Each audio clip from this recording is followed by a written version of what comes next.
think something new under the sun. You can't take back them things you already done. No. You blame things that you do on somebody else. Welcome to the Wheels Off Podcast, episode number 8. I am Kay Wheeler, your host, and the song you just heard is called Try So Hard by Aver. So you get a chance, check him out.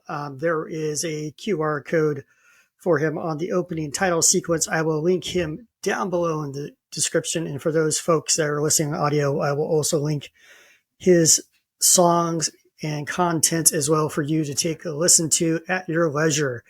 Like I do all the time, I like to promote and highlight artists in different areas so they can be exposed to more people. So please take the time, go ahead and listen to these folks, give them a like, support, and comments to help them out, and go listen to their stuff. If you like something, definitely make sure you take a listen to them. And if you don't like something, or you want to hear something in particular or a different type of genre, give me a DM on Discord. I will go ahead and take care of that for you and see what I can find within reason. Of course, it's got to be royalty free, so understand that. But wow, we got some stuff to talk about this week. There is a lot of stuff going on, so let's just kind of get over there to that real quickly. First question is, what happened to Florida State and UCLA this weekend? If you don't know, you need to stick around and find out, because there's a lot going on, and we'll talk a little bit about both these two teams and who they played and how they lost. Who is this Georgia State team? I'm not sure if you're paying attention, but last 3 weeks, they have done amazing. Good team. Played one human team, one really good, well, actually, I wouldn't say really good, but pretty good AI Power of 5 school.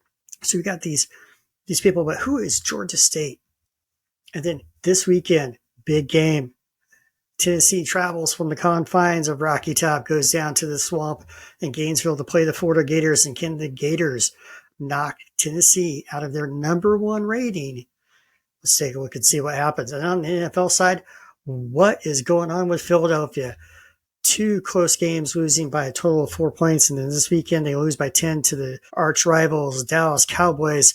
They got everything going well. They got a great defense. They got a great offense. And all of a sudden, the RNG is totally against them. So let's find out what's going on with the Eagles.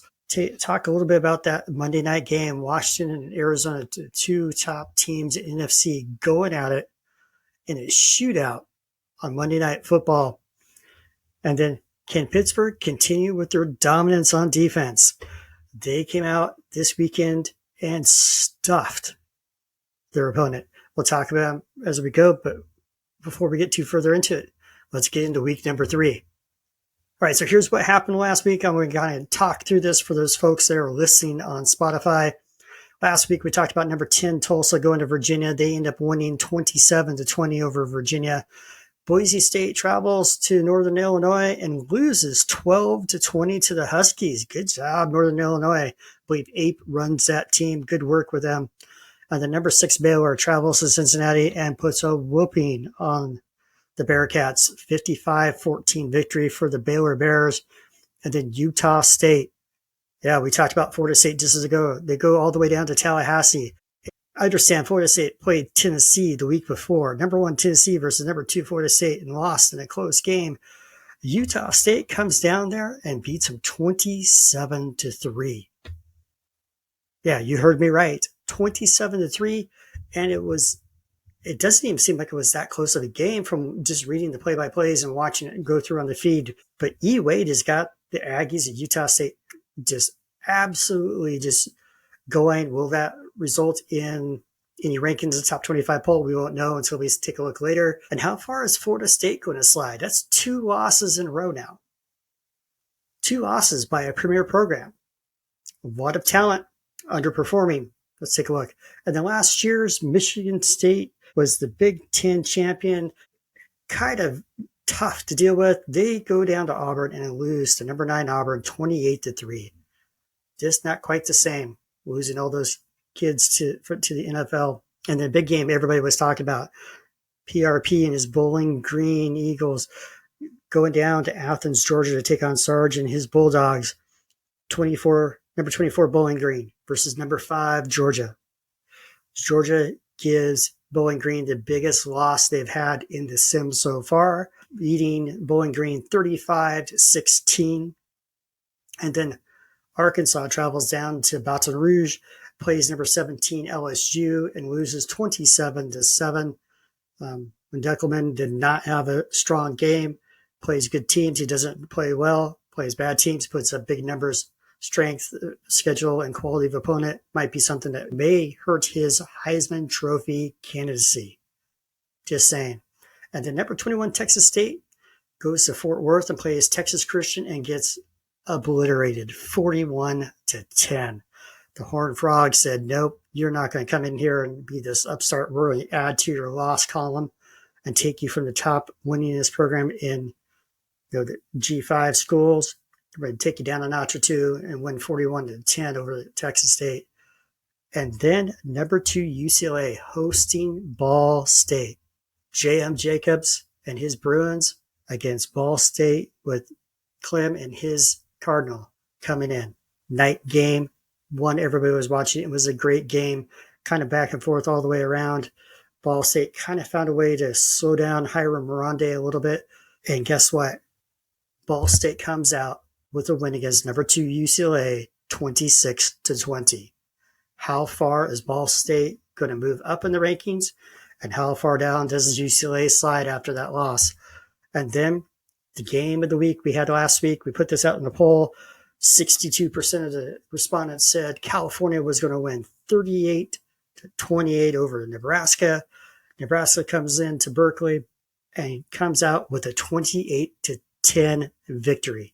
California's number 7 ranking was going to be attacked. I know I've talked about it for a couple of weeks, them being possibly ranked a little high because they have not played anybody of quality. They played somebody of quality and lost this week, 28-10. And then I know this coming week they got a tough game as well. So we're going to talk about that here in just a moment. But those are your top 10 games from week 3. And now we're going to go and take a look at who our offensive and defensive players of the week were, as voted by you, the folks on Discord. Offensive player of the week. Right now, in a pretty close one, but I think it's just going to how it's going to turn out as of Monday at 3:20 p.m. Pacific Daylight Time. Kansas State's Mitchell Reynolds redshirt junior running back, 29 carries, 223 yards, 2 touchdowns, follows it up with 7 receptions, 120 yards, and 2 touchdowns as Kansas State goes into Provo, Utah, and beats BYU 41-20. Are they number 1? Don't know. Could be. We'll take a look and see what happens.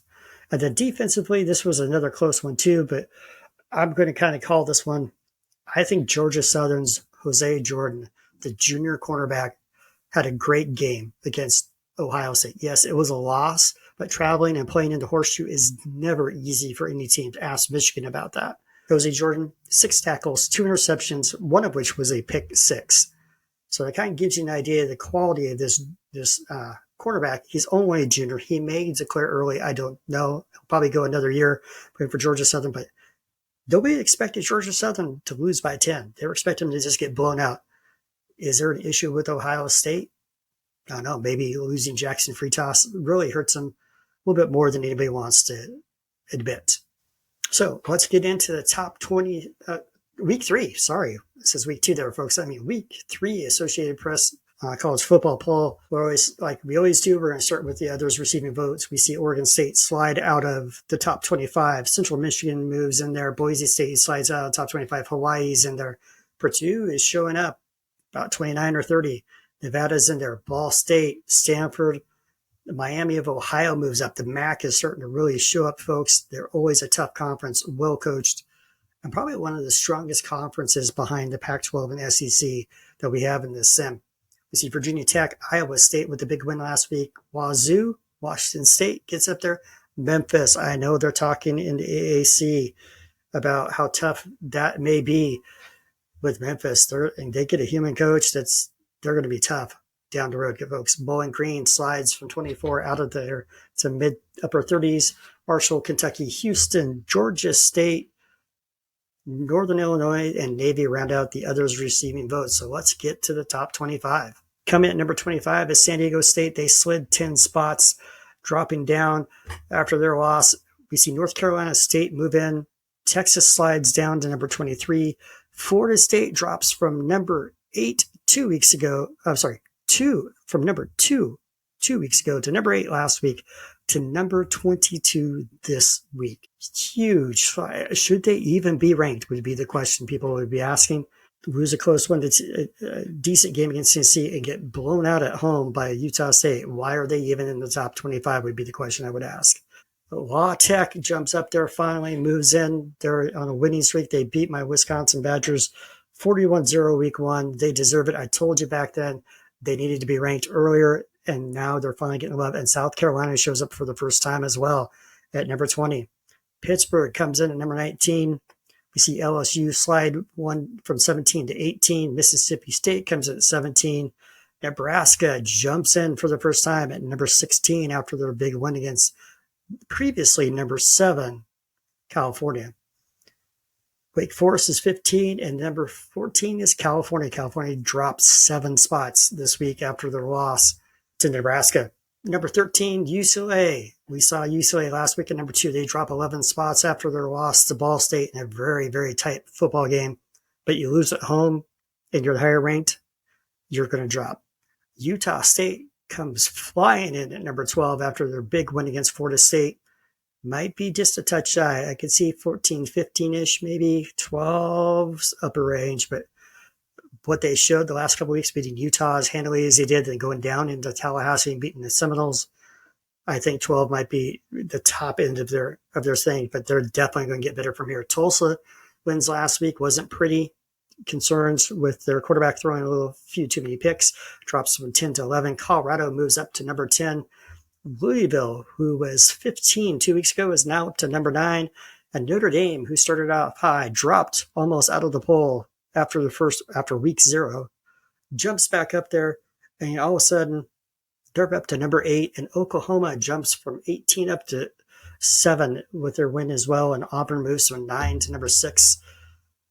We see Georgia staying at number 5. Baylor slides from 6 to 4, and Texas Christian goes from 4 to 3. That means USC got one first place vote, is at number 2, but Tennessee stays at number 1.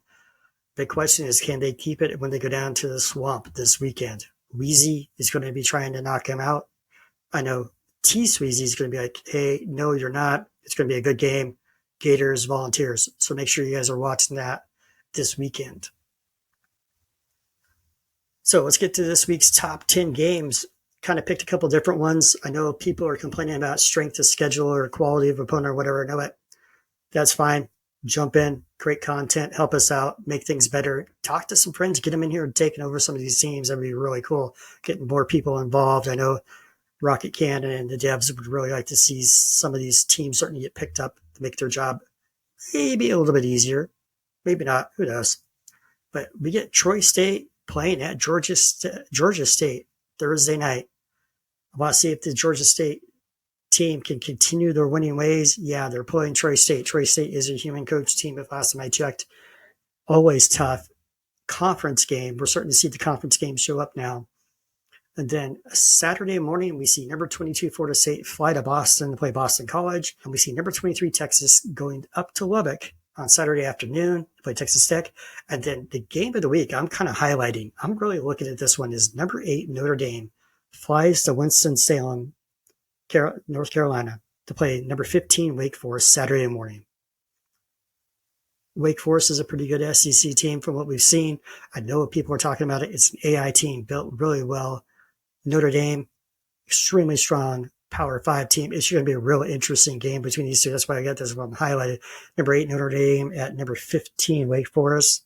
Number 7 Oklahoma traveling to Morgantown, West Virginia to play the Mountaineers in a Saturday afternoon game. We'll see how the D-Stack and Smack'ems, how they go against each other. Number 7 Oklahoma versus unranked West Virginia. Knock them off. Maybe they'll get ranked. Seems to be the way to go. And then also Saturday afternoon, we see number 1 Tennessee going down to Gainesville to play the Florida Gators. And then Saturday evening, we get to see Kansas Jayhawks travel down to Fort Worth, Texas to take on the number 3 Texas Christian Horned Frogs followed by number 13 UCLA traveling up to Corvallis to play the Oregon State Beavers, and Stanford traveling down to LA to play number 2 USC. So I know Ricky's going to have a lot going on there. He's going to see if he can kind of make up for what happened the last week, losing in a real close game in Georgia and just in a deluge of rain. And then Saturday night, we cap it off with number 14 California traveling up to Utah. Let's see if Elevation is going to play any part of this as the Golden Bear take on the Utes Saturday night. But those are the games we're looking at this week, keeping a really close eye on number 8 Notre Dame at number 15 Wake Forest. Top games. Week 3 top games. Sorry, I did not change that, folks. Probably the third best game. I know we're going to talk a little bit about some of the other ones, and we talked a little bit about Philadelphia losing 24-34 to Dallas down in Dallas. It was a tough one. I know I talk with Sagebo. I talk with Ace all the time. It's a hard one. They're like me. They're not sure what's going on. It's just random numbers. They've lost 3 games by a total of 14 points. They got an amazing front. They got a great offensive line. They've got a veteran quarterback, and the random number generator is just not helping them out right now. Just not. So I'm not sure what's going on with them and why they're having issues, but they're currently 0-3 right now. But the game between them and Dallas, very well played game. When you take a look at it, I know watching the comments in Discord, you can see the Philadelphia front office like, no, we're down a lot. Oh, we're back in it. And oh, we're back down. It was just roller coaster of emotions, and being the Titans head coach and having 3 games that go to basically overtime or the last minute, I totally understand the ups and downs. Game 2 of the week would have to be the Jacksonville Jaguars traveling to Vegas, losing 27-34 in a showdown of 2 air raid teams. Just big play, sack, small play, big play, sack, big play. It was just back and forth all game. Great job. And obviously the Jags are in my division, so I kind of want to see them lose. Prefer to see them lose weeks 10 and 18, but we'll get that later. But great game, played very well. Ricky and Jarrett had their teams dialed in, and it just came down to who made the one extra stop during the game and could convert. Definitely a huge game. And then when we get there, probably the game of the night was Sunday night game. New England travels down to Miami, goes down kind of big early, and fights back, losing 34-31 in a tough game, in a division game no less. So if you watch these 3 games, make sure you let everybody know that they did a good job. If you didn't watch them, go back or watch the play-by-plays when you can and get that figured out, and show these coaches some love. Maybe learn something from them as well. But great job, all 6 coaches. Great job with the top 3 games of the week. So let's go ahead and take a look at through week 3. This is your leaders on offense is still Philip Avila, the Los Angeles Rams quarterback. He's up to 1,478 yards, 12 touchdowns, 5 interceptions. John Knighton wasn't used as much this week. We were throwing a little bit more. Still leading rusher with 545 yards and 4 touchdowns. And Paul Groulet, the receiver from Minnesota. Whoever plays my Titans, whoever your top receiver is going to have over 300 yards. The gentleman had over 300 yards against us and is currently at 545 yards and 3 touchdowns. Defensively, still John Williams, inside linebacker from Indianapolis. He's up to 22 tackles and a tackle for loss. Robert Jackson kind of pulls himself away from that group of 4 last week and now has 4 sacks, 4.5 tackles for losses. He's a defensive end for Baltimore. And Herbert Ferguson, the cornerback from Cincinnati, still has 8 interceptions. As we go into the team version of this, offensively, Titans still lead total offense 1,727 yards, still leading in rushing with 700 yards and 7 touchdowns. We talked about this earlier. The Rams have 1,478 yards passing, 12 touchdowns. And Pittsburgh, Cleveland was able to run on them a little bit. They went from 18 yards total defense rushing against them in 2 games. They're up to 111 now after 3 games. So Cleveland was able to test that defense a little bit. This Green Bay is still leading pass defense at 371 yards, and then The Chargers have taken over.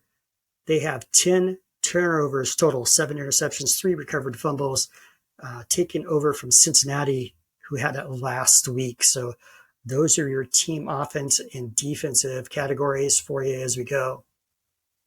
And this weekend, Thursday night game, Dallas travels to Carolina to take on the upstart Panthers. We'll see if the Panthers can get their first win or if they're just going to continue their way to being the number 1 pick overall. Dallas is a tough team. They're going to throw the ball. Very dynamic. Carolina's got their work cut out for them on defense. We'll see if they step up with it. See if Suarez can continue. He's been showing up pretty well in the last couple of stat sheets. Sunday night, Denver travels down to Jacksonville. See if Jacksonville can overcome that tough loss to the Raiders this last week. Denver's traveling across country after beating Houston to get Jacksonville this week. See how they do. They have been struggling a little bit of late. I believe Rocket Can echoed my sentiments. It goes, something's wrong. They're beatable, it looks like. We'll see if Alex makes the adjustments this week and gets that figured out. And then Monday night, New Orleans versus the Los Angeles Rams. New Orleans doing well. They're making up for their 8-1 last year, playing extremely good football, explosive. Bingo's got some of the Colorado offense going on in here. Black and gold seems to be his saying. The Saints are doing well. We'll see how that turns out Monday night as we go.